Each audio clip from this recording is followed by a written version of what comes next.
Hey, hi, hello, and welcome back to No Way. Tell me everything. My name is Jess. I have with me a guest today. I have the lovely Darja with me. Welcome, Darja. I met Darja very universal, coincidentally. I last minute went to a stone conference. No, it's not a conference, like a stone show. It was all a bunch of crystals and things like that.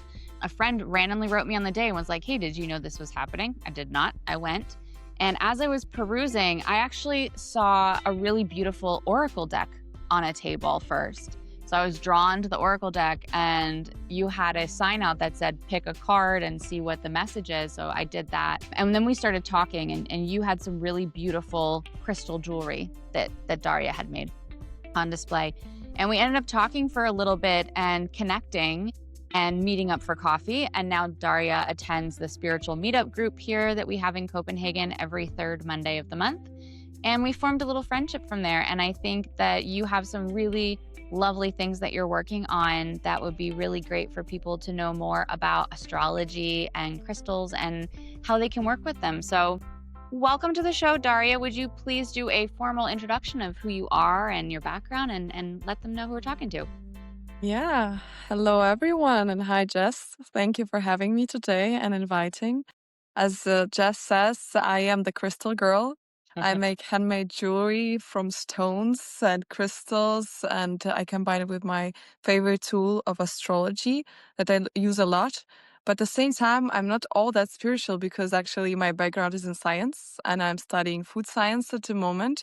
So I like to combine both the practical spirituality and the more woohoo spirituality, which stones are. And for me, this is more than just pieces of rocks that you can carry around.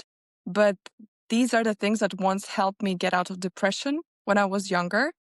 Through this self-discovery and by working with stones and using my creativity, I was able to step out there and change the way I felt in my everyday life.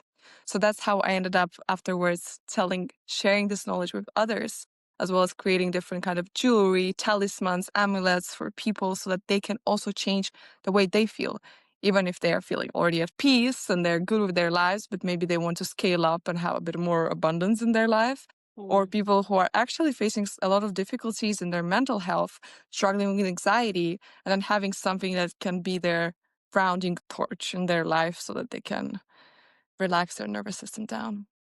Yeah. Yeah. Yeah, great. Fantastic.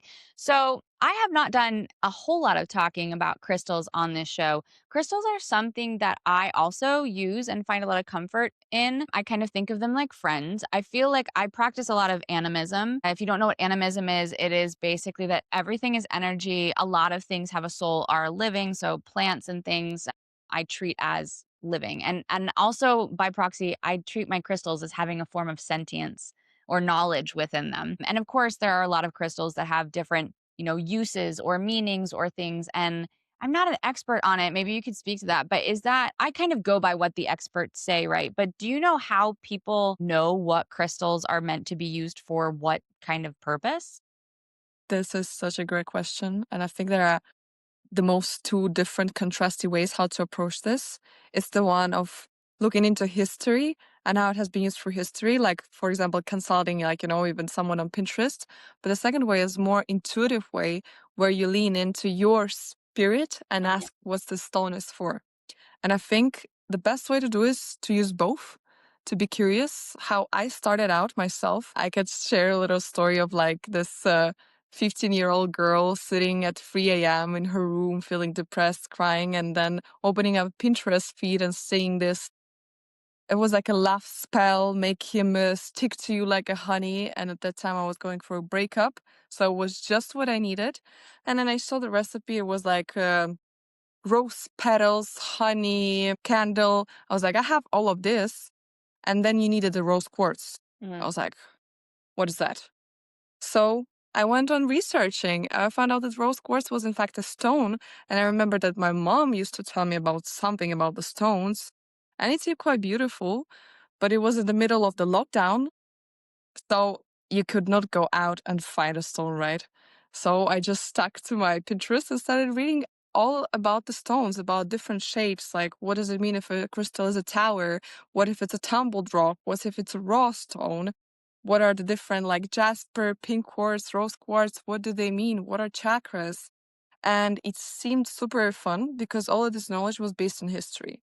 If we look back, like, I think it was around 4000 BC that we have some first records of using stones. They were the Sumerians. They used it for healing, like, they even used it for powders and actual remedies, which I do not recommend to use nowadays, obviously.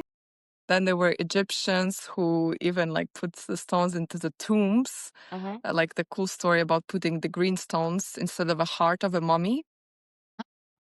What's that Sounds, story? yeah, it What is sounds, that? it's like basically in ancient Egypt because they believed that, the way you are buried matters in your afterlife. So you need to have a great tomb. So of course there were a lot of paintings and everything. But then they also used stones because that region was rich in like malachite, lapis lazuli, pyrite, and a bunch of other stones, also like turquoise. So what they did, they placed inside the mummy, they placed some kind of green stone, and green represents the heart chakra. So they placed the green stones instead of a heart of a mummy. Huh.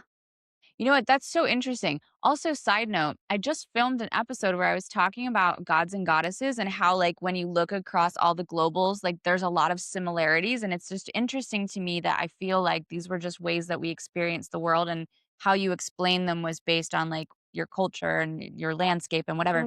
It's interesting to me that you mentioned that they used green stones because of the heart chakra, because it's also like, yeah, and that's also from India, where green represents the lower heart chakra and pink's the upper heart, but whatever. So it's just interesting to me that a full other culture is like, you know what represents the heart? Green. Because in Exactly. reality, you would probably think red or something, but okay. That's a really interesting story. Cool. Yeah, Okay. Sorry. it I just is. wanted to share that with people. And Yeah. that just shows how much history is important both to consider when it comes to intuitive insights, because there's no way to tell how these people knew that green is a green stone is for the heart. It Yeah. was something intuitive, right? But then we continue down the road. The amethyst was used in ancient Greece to the people thought that if you wear it, then you're not going to get drunk Ah, on the party okay. because it has like like sensation of having more clarity where you're wearing amethyst. And all the modern wishes are all about wearing your amethyst, like when you're feeling anxious or having it next to your bed, under your pillow, whatever, for good sleep. Another cool coincidence. And then moving onwards, then there was more like a forgotten period of the stones, even though there were some lapidaries published in these are like basically giant collections of describing what different stones do, how they can be used for healing. Hmm. And this is the basis for our modern crystal bubble, crystal spirituality niche. And then also science partook in this because in around, I think it was 1900s, then we discovered that crystals actually can make electricity. Hmm. So we can use them in watches and phones and so on and so Computers forth. and everything. Yeah. Exactly. Like our phones, the ones we're using right now, are basically crystals, just in a Yeah. different shape, They have which lots of is quartz pretty in them. crazy. Yep. So we can definitely see that they transmit some kind of energy. Hmm. And then I suppose we can sense this energy because we have a lot of different senses. Like, so the sixth sense, whatever they call the intuition, right? We Hmm. can pick on this energy as long as we trust ourselves. Hmm. So even if you're going to consult the history or look up the meaning of the stones, or you're going to actually consult your true intuition, I guarantee you, with like 80% of the times, the answer is going to be the same. Yeah. Yeah, I mean, I think that makes sense that whenever people are asking me, like, which crystal should I start off with, I usually tell them, like, the first thing I would recommend is go into like a crystal store and just go where you feel drawn and pick up the stones and see what they feel like. And if you like the feeling, and then you can check if what they like supposedly work on and see if that's something that calls to you. But I mean, when I started out, that's kind of what I did. I actually find it really hard to go into a crystal store because of all the energy in the store. It's very overwhelming. But I do find sometimes that, like, I'll look up something. I have a great example of this. So I wanted to work on connecting with angels, and I looked it up online and it mentioned angel oralite. And so I was like, oh, okay, I'll go see if there's some angel oralite. And I went into the crystal store and I found it. And when I picked it up, at first I was like, wow, that's a lot of energy. Like that's doing a lot to my energy. But the more I held it, the more I started to feel kind of sick and like nauseous. And I was like, "Oh, I actually don't feel good with this one." So I put it back then. And I think that's really important because just because crystals have like good things they can work with, it doesn't mean that necessarily you're ready to work with them or they want to work with you or that you can hold that energy. Thank you for mentioning this because this is so crucial. Yes, totally about the intuitively going to the shop and choosing, but about the fact that some stones are going to make you sick. Hmm. And it doesn't automatically mean it's bad, which is No. the funniest part. Yeah. I had this until I was around 20 years old. I had this with malachite and with jade. Hmm. I could not approach those stones. Literally, my head would start hurting and I was so confused. But then I turned, I think, 2021 and I got my first piece of malachite and I could not stop. I have malachite all over my house. I Hmm. just love it. And then I was told by another witchy woman that turns out malachite is basically like a detox system that forces you to see all the negative parts of yourself which you don't want to face, all the Hmm. shadow parts of you. And it asks you to detoxify from it. Mm. Detox, cleanse, purge. So my head was hurting because it began this purge inside of me, and my body was not able yet to handle it at that time. But when I was able to, now I thrive in this environment. But that's the funny thing about stones. So yes, like choosing intuitively, see how you feel. Maybe your head's gonna hurt or something, and maybe you should put it down. It's for the next time. Yeah. But maybe if you're like in deep shadow work, it would be interesting to have this stone around. Maybe just keep it next to some other black stones so it doesn't like interfere too much with you Mm. until you're doing shadow work or journaling, for example, where you really want to dig deep inside of yourself. Hmm. And then it's going to help to bring out those things. Yeah. But it's That's a only great if you point. feel ready. I mean, I think so. I picked up that Angel Orlite originally, like, God, I'm so bad with time. I'm so bad at time. I think it was like maybe like 3 or 4 years ago. Also, because I thought it was really pretty. It has like it's treated in some way that makes it have this rainbow sheen. So I just thought it was really beautiful. So I picked it up and I felt really sick. And then when we were in Oslo or Sweden, no, sorry, we were Sweden. I went to a rock shop there and I saw it again and I picked it up and I didn't immediately feel sick. And I had talked to my mentor at the time, and she had basically said, maybe it's just not time for you to work with that stone yet. Mm. So I actually was like, oh, I'll pick this one up. And I carried it around with me all day, and I got more and more fuzzy and more ick feeling the longer I held it. So then I was like, oh, I'm still not ready to work with this fully. And then I think it was like maybe like 6 months later, I felt like I'm going to try it again. And I picked it up and I didn't have that same feeling. But I kind of treated it a little bit like when you get glasses and they tell you not to wear your glasses the full day, but like to wear them for a little bit and then take them off so your eyes can rest Mm. and then wear them again and take them off. So I kind of like microdosed the crystal, if that makes sense, where I was like, I held it for a little bit to get my energy because I could really feel that it was like, it was yoinking up my energy like really high. And I just wasn't able to do that yet. So yeah, it doesn't mean it's necessarily a bad thing, but it just means in that moment, find one that does work with you. I mean, which ones would you recommend for like a beginner that have a nice, gentle energy? I always say rose quartz is lovely. I feel Yeah. like that one's a I great have a one. great I have a great example for that Yeah. one because as we are talking, I want to like bring the specific point that stones they don't attract necessarily things to you or do anything. They simply change the way you feel. They change the vibration around you, and you're going to start matching their frequency, whatever it is, like gratitude, freedom, confidence.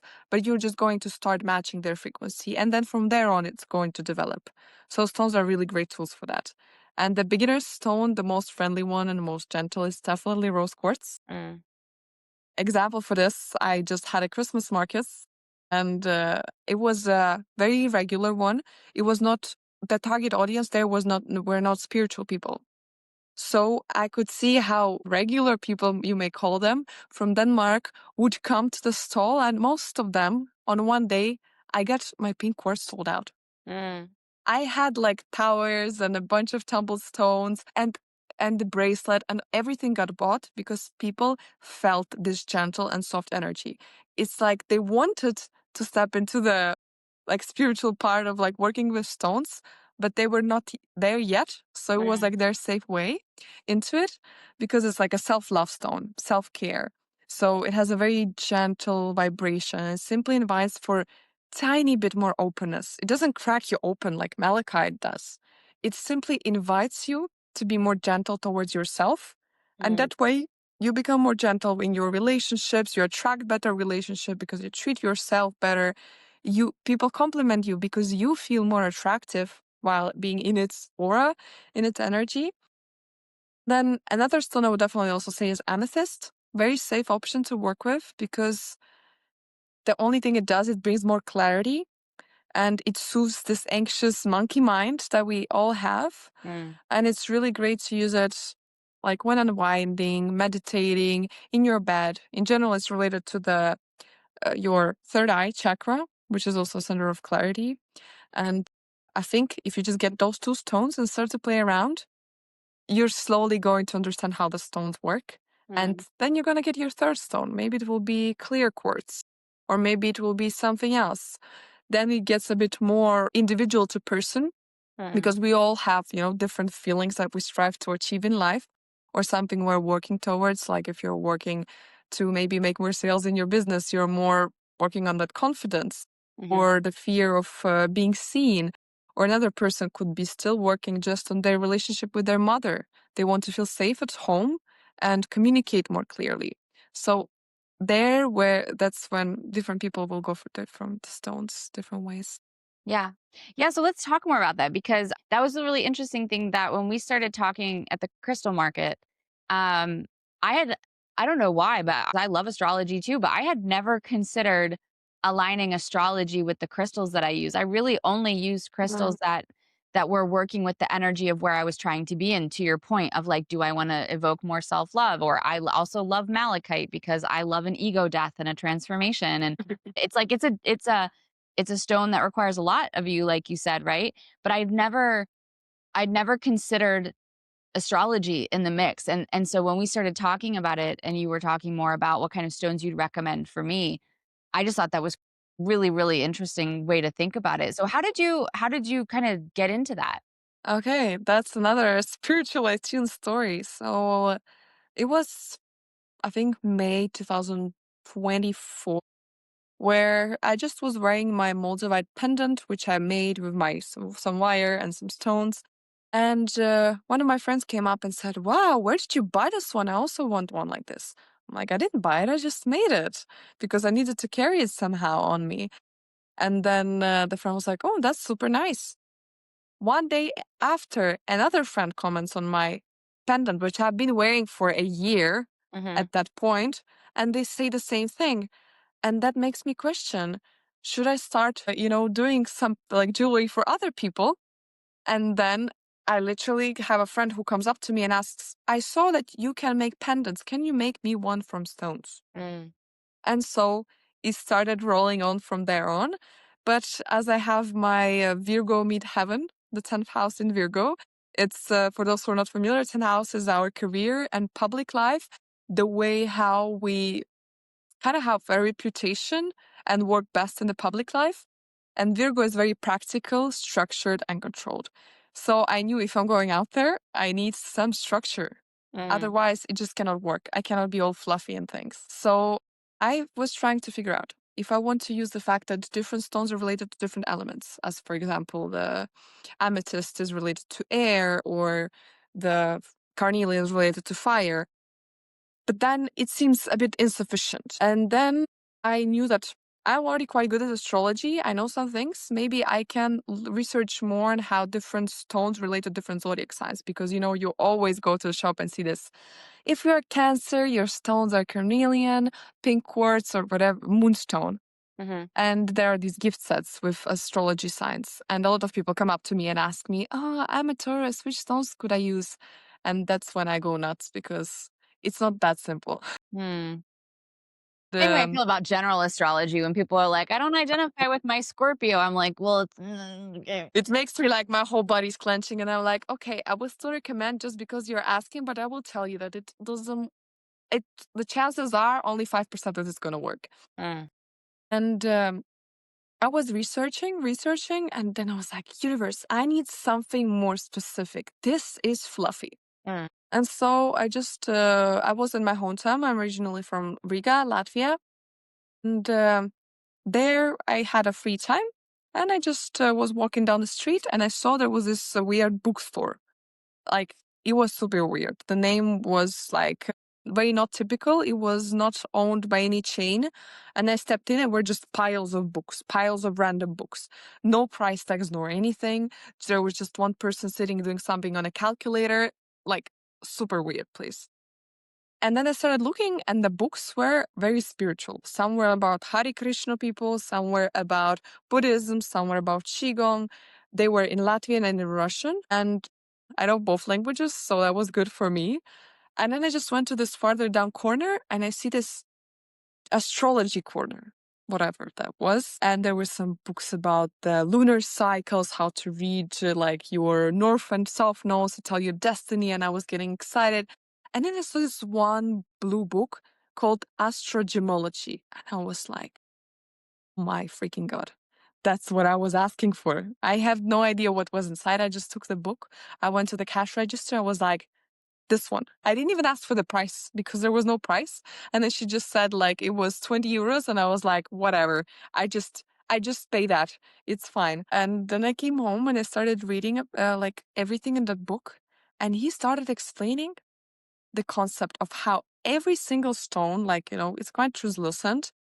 It basically corresponds to a specific star in the sky. It doesn't correspond to zodiac sign because the zodiac sign is made out of different degrees. There are different stars, right? There are, for example, 10 stars in the constellation of Cancer. And that way, he linked every stone to a specific star because he believed that the stone is acting as a cosmic antenna for the light from that specific star. Mm-hmm. It basically kind of draws in this energy to you. And then I started researching more because his knowledge was based on actually a lot of lapidaries back from 1600s. These were the only references in the book. So literally there is nothing about this online, and this author is not even you can't find him anywhere. He's not a really public person, which was super interesting and lucky for me to find this. And then how he posed it, then he made a table to make it easier for the reader of the book as well, that you can read. For example, 17th degree of Pisces would be Tanzanite, or 17th degree of Sagittarius would be an amethyst, or 10th degree of Cancer is carnelian. And by that way, you can actually create new fake placements in your birth chart. So stones are rather new planets introduced into your birth chart. Where did In he get these astrology, calculations from? Did he say? the only references were all of these books from 1600s. So the ancient lapidaries were written by there was Age of Alchemy was super popular, all of these. And he used these as to back up his knowledge because at that time they did relate stars to Yeah. stones. Okay. But of course they don't have knowledge about, what something like crazy lace agate. It's an ocean we invented recently, or it's a stone we found quite not so long ago. So he related in that. I tried to dig deeper, but unfortunately, so far I couldn't find more, but it's a rabbit hole.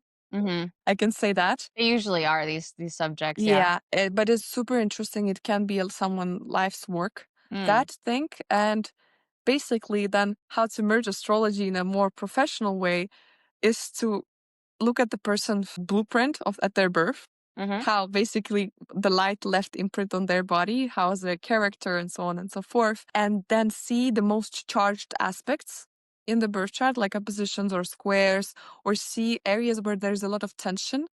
And oftentimes it could be I can share in my personal case, I have a position between 9th house of higher education in I think it's my Jupiter, Mm-hmm. and in my 4th house of home life, and there is Mars, and they're in opposition, which basically creates constant push and pull dynamics in my career and home life. When I'm too much in my university studies, then I disappear from home, and the other way around. I can do both. Mm. And same goes for constantly wanting to expand but then feeling so much anger that I can't work with it. This is a supercharged area for me and something I'm learning. So what I could do is place some kind of stone, find this, for example, 30 degrees would be a sextile or semi-sextile, 60 degrees. So I would find a specific stone that corresponds to that point away from my aspect, and I would place like my new fake stone there. And for example, it would be agate, gray agate. And that's how I know that by carrying gray agate, I'm attracting this specific light energy that's going to help me Balance. basically soften this constant push and pull dynamics and maybe find an outlet in my sixth house of routines. So it's going to help me stay more committed to my routines and my health and kind of have an outlet for this. Okay, so just really quickly, I got all of that, but I think probably people who are listening Yeah. might not have understood any of that. So just let me just do a really quick okay, so when you have your birth chart reading, it has 12 houses laid out in a circle. You might have seen this before, and each house is ruled by a sign. Where the planets sit in those different houses, it doesn't necessarily mean that you have a planet per house. You could have 6 planets and have a stellium in one house, which means there's a lot of energy in that house, in that sign with those different planets. Each planet stands for different areas of your life in terms of like traits. Like, for example, you mentioned Jupiter. That's like expansion, it's growth, it's luck. Mars is passion, drive, but also anger and aggression. So they all kind of rule these different things. And the houses that they sit in determine what area of your life these energies are more prominent. Now, if you imagine that you have all these different planets laid out in these 12 sections of this pie on your birth chart, you can have different what are called aspects to it. And aspects could be like Darja said, there's basically a degree between her Jupiter and her Mars in the houses that creates this straight line opposition. So if you imagine like two energies pushing against each other, it creates this hard energy where these two are constantly kind of battling. If you have a square, it literally looks like a square pattern. It's just also hard energies. So in astrology and birth chart reading, there are certain aspects like squares and conjunctions that can be depending on which planets they're in, that are in the conjunction, for example, or the opposition, can make hard energies, which are struggles or difficulties. But something like a sextile, which she mentioned, is easy flowing energy. So the energy flows very well between those ones, and it can be considered a strength that allows you to optimize those planets in those placements. So, if I understand correctly, what you're saying is you would basically create a sextile by adding the agate, the gray agate, into another of the houses that would then create the sextile, which would soften the energy so that opposition that you were speaking of education versus home wouldn't be as difficult for you to manage. It would somehow make it a little bit easier, right? Yeah, thank you for summarizing. I love people who can compile it all together, all the ideas. So thank you for doing that. Yeah, you're welcome. And I think also is another way to think about this is, which is a bit easier, is like, when you're aware of different zodiac signs and what they represent, as for example, Taurus is very much about material life and comfort. Then we have the Leo, which is about self-expression and confidence and embodiment. And then knowing, for example, on the day, what kind of energies do I need to invite into my life today? Hmm. And choosing stones also based on that. Not exact degrees, it's fine, but knowing which different stones correspond to different zodiac signs. And when you wake up in the morning, like instead of simply rushing to your phone or rushing to do things, just sit down for a moment, focus on your breathing, check in. What qualities do I need today to support me on my way Mm. home, like to our work and whatever you're doing? Like, for example, we're recording podcast today. We could definitely use some Leo energy or Aquarius, depending on what we want to bring into Hmm. the discussion. Or if you're on the day where you're going to do a lot of fitness and you need to have competition, maybe you want to invite some Aries passion and courage and a bit of aggression even, so Mm. that you succeed in that. And choosing like also stones according to that, which Hmm. is just a more everyday life simpler activities. Yeah. Yeah. I think that's really cool. I love that you talked about like just feeling into your day because I love knowing all of the like esoteric knowledge. Like I love a rabbit hole. It's my favorite place to hang out. Like I just constantly love to find out new information. And then also like I like to disseminate that information, hence the podcast. But I also really like looking at my day and feeling into my day and doing exactly like you said and be like, what do I need today? I mean, when I used to be in corporate, that was something I did every day. Now I have a much more relaxed lifestyle, so I don't often feel I need as much support. But when I was in corporate, if I knew I had a really big presentation or I had to speak really clearly, I would be like grabbing a blue lace agate, or I would be doing something where I needed to be able to communicate, or I needed a garnet, or I needed something for strength, passion, confidence. If I knew I was having a difficult conversation with somebody who was very negative, I would be chalking my pockets full of my grounding obsidian and tourmaline and stuff like Yeah. that. So I think that's like a really good idea it's also a good way I think to get to know the stones because when I started out, I didn't actually really read anything. I didn't have books or anything. I just really did feel a lot into like Mhm. getting to know the stones and how they feel and how we work together. I had a question about the placement of the stones on your body because this is something Mhm. that I've heard quite a lot from different people of where you wear the stones and how it affects you differently. Do you have a position on that? That's also an interesting question. Think it's very like you can find contradictory information Yeah, there totally. because I'm generally a believer that also like the placebo works Mhm. and whatever you believe works in your life, that's how it's going to work. If you believe that you need to place a stone in a specific place and only then it's going to work, it's going to work. Mm. And if you think that it just needs to be in your aura, in your field, it's also going to work. That's also already touching up on topics of talismans and having intentions for having the stones on you. But in general, I noticed I do have preference myself intuitively. Like when I'm wearing, like, for example, amber, I really have a craving to put it all over my belly. Mm.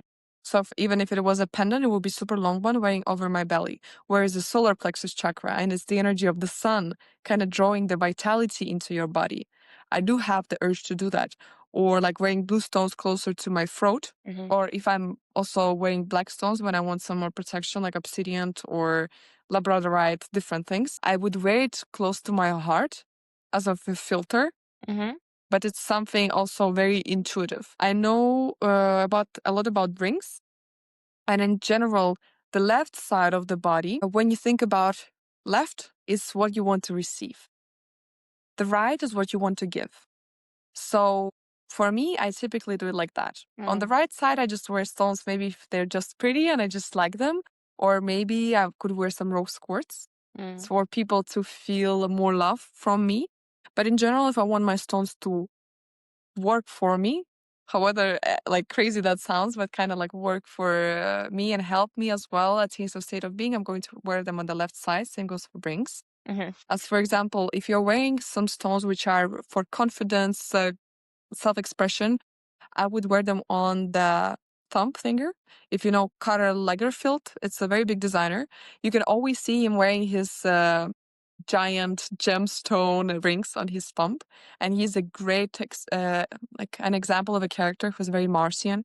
He's assertive, he's going for it, he's expressive, he knows what he wants, and it's a very much finger for that.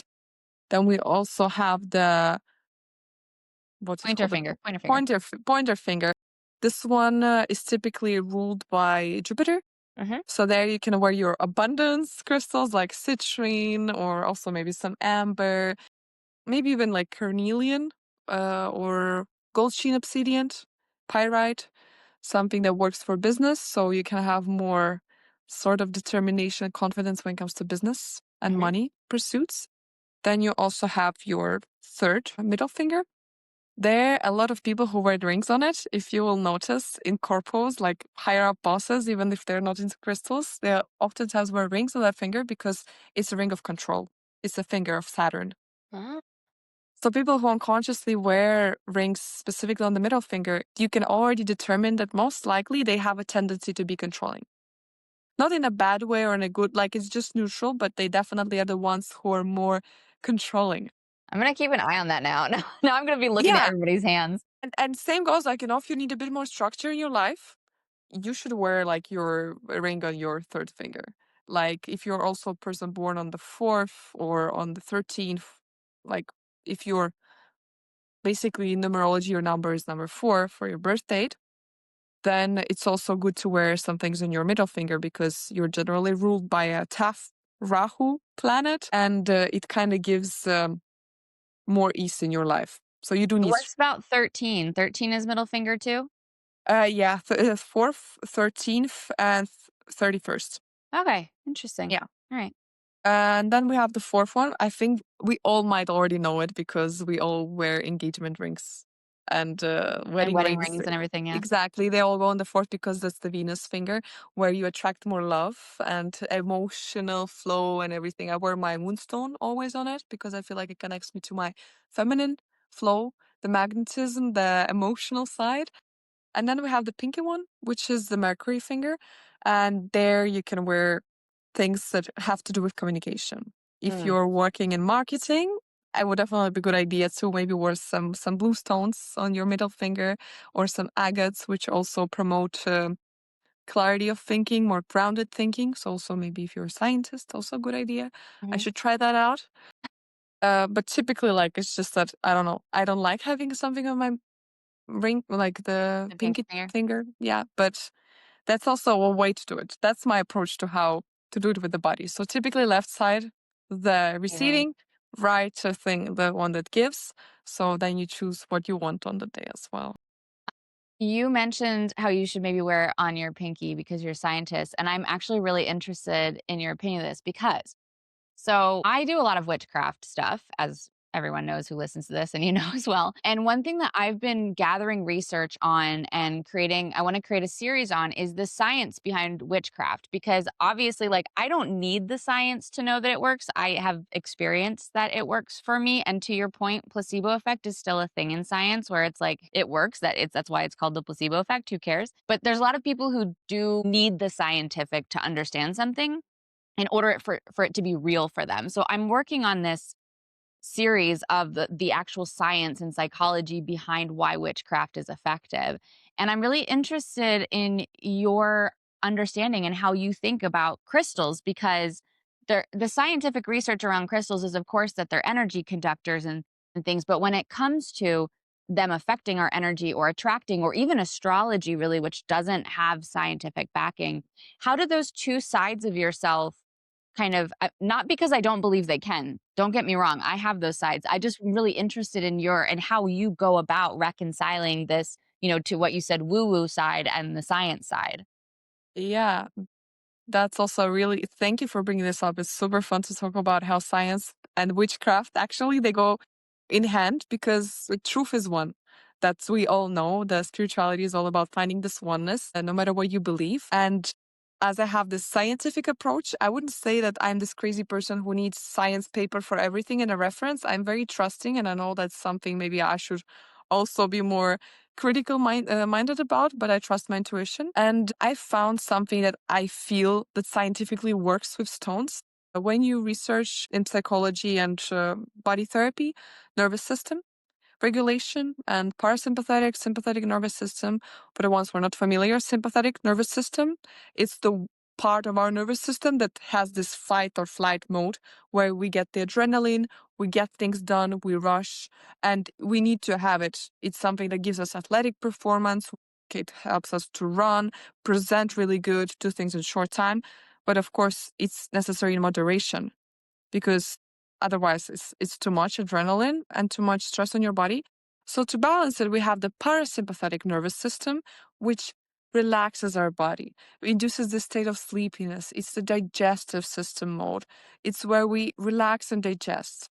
And I like to think about it that when we are in nature, right, we activate our parasympathetic nervous system because we connect to our senses. The number one, I think, exercise for anxious people or people who are having a panic attack is to name 5 things that you can touch, smell, see, See here. feel, like all of these. And when you think about stones, literally you touching them is such a grounding feeling. Mm. You are connecting to nature without being out there in nature. It's like a cheat code, if you can say it, because stones are part of nature. So that's a given. And if you need to connect to nature to downregulate your system in high moments of stress and in our everyday busy lives, then why not grab that stone? And why wouldn't that stone give you the sense of being in nature and the grounding sensation? So turning on your parasympathetic nervous system and letting your body cool down and relax. That's how you can say that, amethyst helps to reduce anxiety. And then is it because it gives specific electromagnetic frequency around it? Or is it because it helps your body know that, like, it gives your body the feeling that it's safe? Yeah, it anchors you. Yeah. Yeah. So I don't know if you ever felt like that yourself, like when you grab the stone, that you do feel more relaxed or in some way. Yeah, I mean, I think just from like a very basic standpoint, I'm a somatic therapist, right? Like that's the number Mm, one thing is like you want to get out of here and into here. And part of that is tactile. So that's why we can say also go put your feet on the ground or touch yourself, put your hand on it's literally about, ooh, I just don't know if I could hear that now that I covered the mic, but like yeah, put your exactly. hand on your chest and your belly and it anchors you into the present and into your body. So I think it makes complete sense that if you touch a rock, you are holding a Wow. piece of nature, you're holding something grounding, you're able to feel it. Also, just from like a tactile perspective, if you, for example, were using a rough stone versus a tumbled stone, you're able to feel all the different textures and the points and you can feel a bit like that, right? So I think it makes sense. Yeah, for sure. Like so far, that's the thing that I found works best, because also for people, it's also easier to understand. If we're going to talk about physics and what it called piezoelectricity. I think that's Hmm. for the conductivity of the quartz and silicon of the different minerals and stones. And there's also explanation there that if you think about atoms, we're all made out of small molecules, actually, in the end. And molecules are made out of atoms, and atoms have nuclei. And the funny thing is that nuclei, they are not static. There's nothing static in the universe. They're constantly vibrating. So they are standing like this. Hmm. There are different ways they're vibrating. Some are vibrating up and That was down, really cute when some you did. side to They're like, side. hi. Yeah, they're doing like this. Like that's how I was taught at university. The teacher was standing and saying, "That's how like atoms vibrate. The nuclei, they go like this, and they rotate all the time. So they're constantly giving out some kind of movement, some kind of electricity, some kind of field and energy. And if stones are made out of atoms, like anything else, then they must be giving out some kind of energy and some kind of field. And because they're made out of different minerals, so like different chemical elements. So, for example, quartz is silicon dioxide, which means it has one silicon atom and two oxygen atoms bound together in this little triangle structure. And it's like a transparent in color. But then we have the pink quartz, and it's the same silicon dioxide, but it's different color.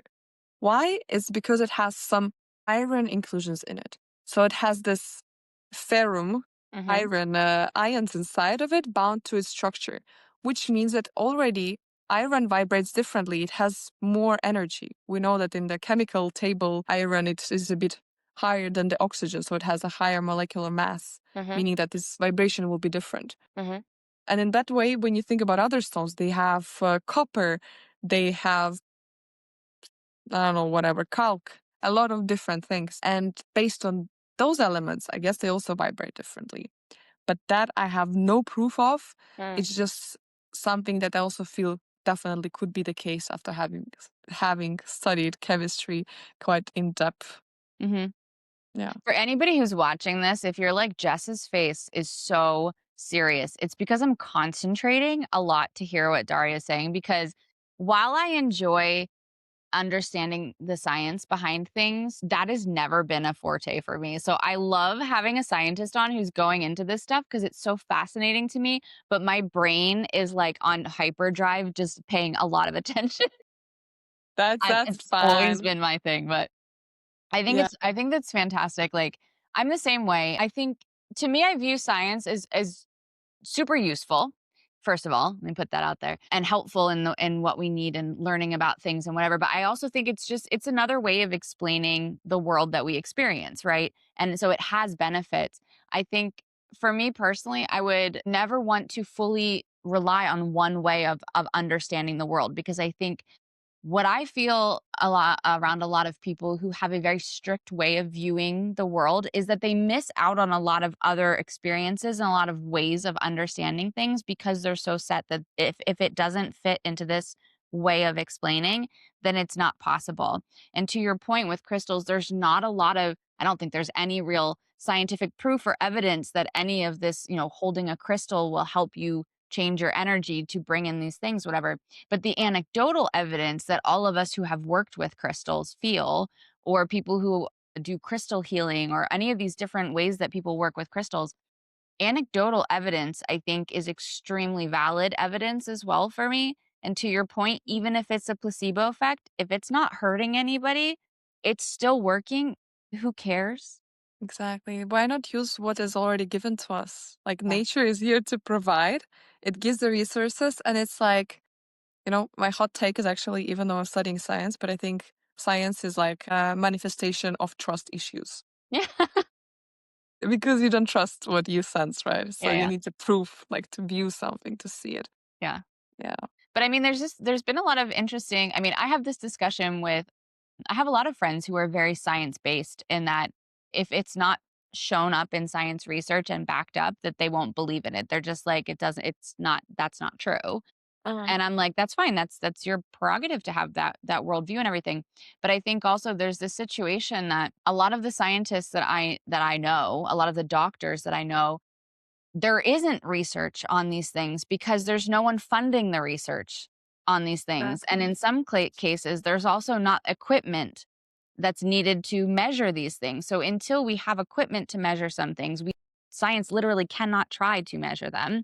And then in other cases, which is the more prominent case, a lot of the research that we see, people might not understand it, but that is paid for, usually by a person with a vested interest in understanding it. So even when you see things like university research, there's still funding coming from that and going into that, sorry. And where is the funding coming from? Because the people who sell crystals, for example, there's not like a big crystal conglomerate that's going to put a lot of money behind some sort of groundbreaking research to figure out how Mm. crystals affect our health. And that doesn't mean that there won't be at some point, but I think that that's something that's worth understanding with science, is that if there's no money behind it, they can't test it. And also, furthermore, which I've said before, that science can measure things based on a hypothesis in this moment with this equipment, right? But we've seen from science that as time progresses, as equipment progresses, as understandings of how things work progress, they go back and they look at old theories or things that have been previously explained by science, and they either say this is actually not the case now that we can measure it differently, or it's updated to include this. So it's not like just because something isn't proven by science, it won't be eventually, or it can't be. So it just feels like a very closed off way of experiencing things. That's for sure. I mean, like, but the funny thing is, as you mentioned, like a lot of doctors and people who are scientists, most of the ones I met, at least, they are actually quite open-minded. So, like, they won't trust fully, like, that you or crystals work, but they won't be the people who are going to tell you, "Oh, you're so crazy. This is like absurd. Why are you doing that?" Now, actually, they might be curious because they have this open-mindedness And I in the think we need research. that. I Yeah. think that's something that's It's kind of this really good. bridge between the science and spirituality. Eventually, it's gonna happen, but it's of course gonna take time because, again, the funding, right? Yeah, yeah. As you were saying, it's a big thing. But I mean, they just had this. I actually don't think it's a new study, but I think it's just become more popular in understanding now because it's going around social media. But it was Harvard who did a study about how speaking kindly to your body actually showed a decrease in inflammation markers in the physical body versus the placebo group. So they've actually proven what a lot of somatic therapists have been saying for a long time about how you speak to yourself actually matters, and that it has a physiological effect. If you're very hard on yourself, for example, you can increase inflammation. If you're very kind to yourself, you can decrease inflammation. That's always just been something that, you know, was believed in the somatic practitioner community because of anecdotal evidence. But now they did a study on it and they can actually show that this is true. So to your point, it kind of is happening. And I think it's, I feel the same way. Like the doctors that I know, when I talk about somatic therapy with them, they're not the ones going, that's a bunch of bullshit. They're the ones going like, oh, well, Mm. if, if it works for people, it works. That's fine. It's more people not in that community that aren't doing that. But I guess if anyone's going to be open minded, it is good that it's the doctors and the scientists because they're the ones that are Exactly. going to have to do the testing. Yeah. No, I think it's super great. And also about changing the way you feel just by how you speak to yourself. And imagine when you combine the way you speak to yourself and you put your rose quartz next to you or wear some kind of jewelry with pink quartz, or a bracelet. And Yeah. that's goddamn powerful. Work with the energies. And then you add in astrology because then you do it when like Venus is in your sign or you know what I Exactly. You mean? do it Like, like mindfully. Like it's about this holistic bridging of all the disciplines, about bridging the witchcraft, the science together. That's when, like, I think the truly great also professionals and great approaches are born when you merge those two. So I honestly feel blessed studying science mm, and also being quite a spiritual person. So like I have a double life, yet I teach people in the science world about spirituality. And then I introduce some scientific things into people who are more into spirituality. And then it becomes a very nice connection. yeah.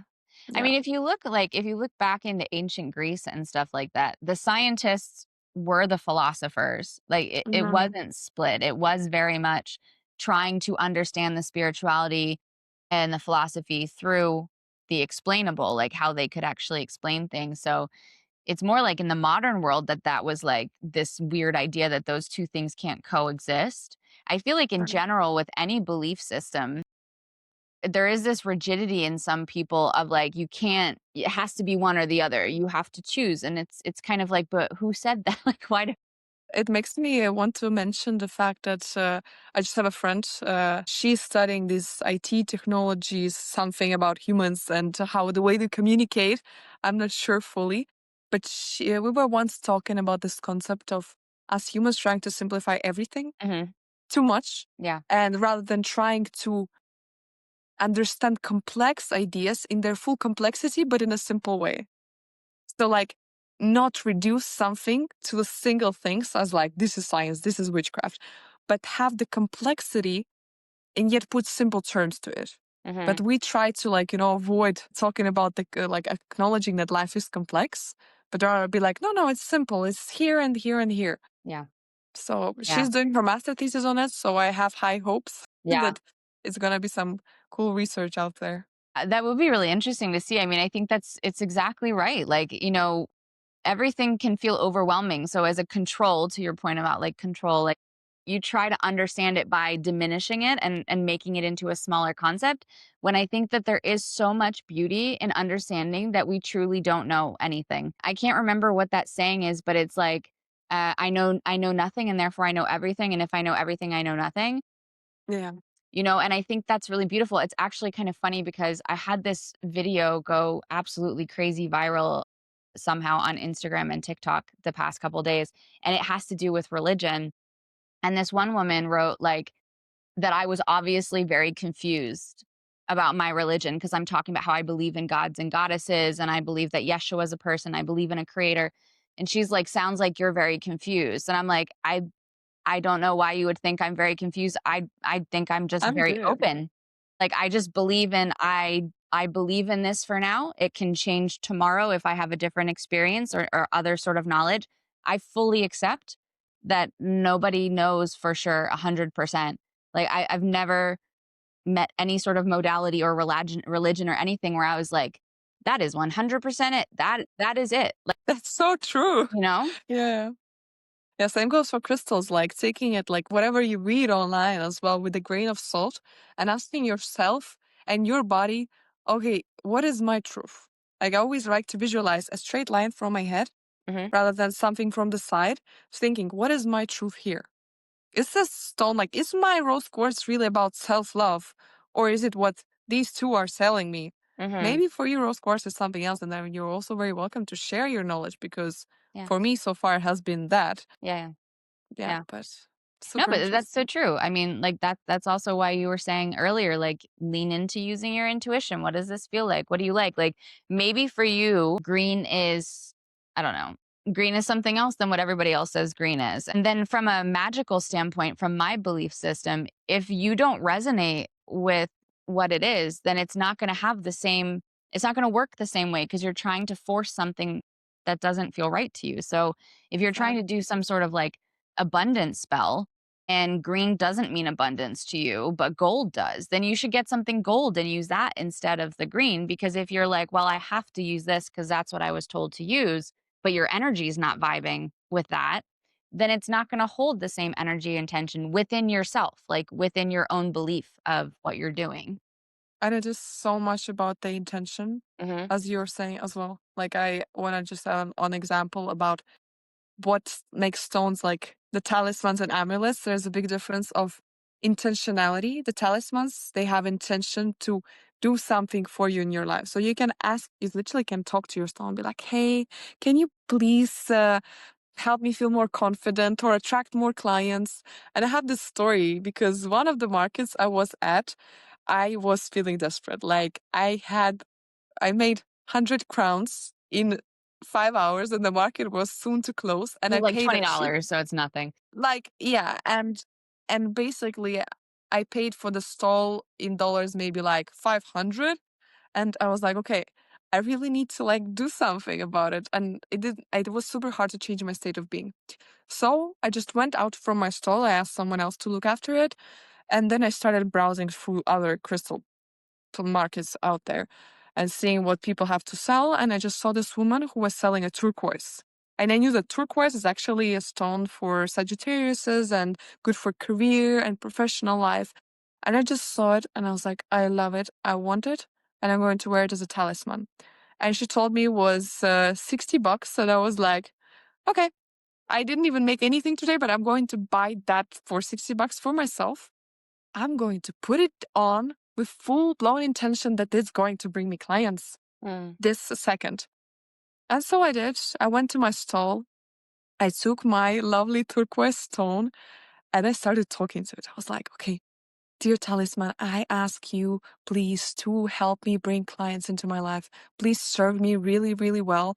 I believe in you. I trust you. Thank you for all the support that you do. And then I put it on. I visualized how its energy, I'm being submerged in its energy. And in the end, I closed off by at least covering the whole rent. So clients just started coming. I was like, and then, do you believe in the power of intention and talismans or not after that? Yeah. But I mean, that's the thing with this anecdotal evidence and your own experience is like, that was what your intention was. That's what you believed was going to happen. And then it happened. So for you, yes, it worked, It right? works. And other people could be like, well, it's just because it was the end of the market. And it's like, shut up, please. Don't yuck my yum with my magic. Like, I'm not hurting anybody. Like Let it's it be just real. as we say in science, it's observational studies we're doing here. And yes, you cannot take away the confounders, which are the things basically that could also Yeah. influence your outcome. Yeah. But so you can never know what it was. But observationally, yes, it works. Yeah. That's it. That's all that matters, right? Yeah. I think that's so true. Like the intention and the belief. Really quickly, because you mentioned so a talisman is something that you put your intentions into and you ask to work with you. And then you said pendants were different? Like amulets. So Amulets, sorry. the talismans, it's something that has been done with intention. Like, for example, Nordic runes as well, they are talismans. Hmm. For example, Gebo, it looks like this cross kind of rune. It means gift. It's supposed to bring you gifts in some ways or another. I'm sure it's even more deep than that. But this is a talisman. It has an intention for you or protect you in a battle from getting stabbed. That's how people used to Yeah, wear yeah, it, yeah, yeah. right? Yeah. Amulet is something as like, you just got yourself some pink quartz bracelet or you got yourself some obsidian bracelet and you're just wearing it just because it's protecting you. You didn't set a specific intention for it. Yes. It's just there for you. It might be a bit protective. It might be like inducing more self-love, but it's not kind of working for you. Mm. It's just in your field. And it's still good. It's great to have it. It's present, but it's, you can say, weaker than talisman in a way. But also, talisman is going to do that one job for you. It's not going to do like, the amulet, which may be inducing more self love, protection at the same time, and all those things. Talisman is like asking the stones for help, or like same as asking your angels for help, being like, hey, I need to be on time all the time. Please help me with Help that. me with that. Exactly. And it helps to do that. And you always also express gratitude. So every day I put on my turquoise, I say, thank you for what you're doing for me, and please continue doing that for me. I've been saying this all the time now because I saw someone created a meme about it and it made me laugh really hard. But it said that the universe has a pleasure kink. And so every time you're thankful and say thank you or say anything with gratitude, you get rewarded. And Yeah. that's just my experience is like the more grateful you are, the more thankful you are to the spiritual world, the more you see it. And the more like when you're already thankful for what it's doing or what you have, you receive more. So just a note. And that's actually a great segue because talismans are one of my favorite things in the world. I use them all the time. And I'm holding a class in January in Copenhagen. So if you're listening and you're in Copenhagen and you want to come to a class to learn how to make your own talismans that you can use, as Darja said, like you can make one to carry with you for a specific intention for that day. I'm also going to teach you how to make your own personal style talisman that should you want to do spell work, for example, is almost like your calling card or your artist signature that kind of helps key that intention specifically more powerfully to you. I'm going to teach you the different ways of creating a talisman. And then we'll make a really nice little talisman painting that you can take with you. And it's going to be very affordable. And it's, I believe, January 10th. And I'm hoping to make, I have so much admin to do. I'm hoping to make an event for it soon. But if you're interested in learning about different ways to make talismans and you're here, please join us because it's going to be a really hyggelig aften in an apartment. So also nice little cozy space. But thank you so much for being here today, Darja. I think you had some really great things to say. And definitely everyone listening, including myself, has learned a lot about crystals and how we can work with them. And yeah, so thank you for being here. I'm going to put Darja's Instagram handle into the show notes. And you can look for her there so you can go give her a follow. And thank you for listening. Please remember to like, share, follow the podcast. It helps me to get it in front of more people who need to see it. And as always, take what resonates and leave the rest. Have a wonderful day, everybody.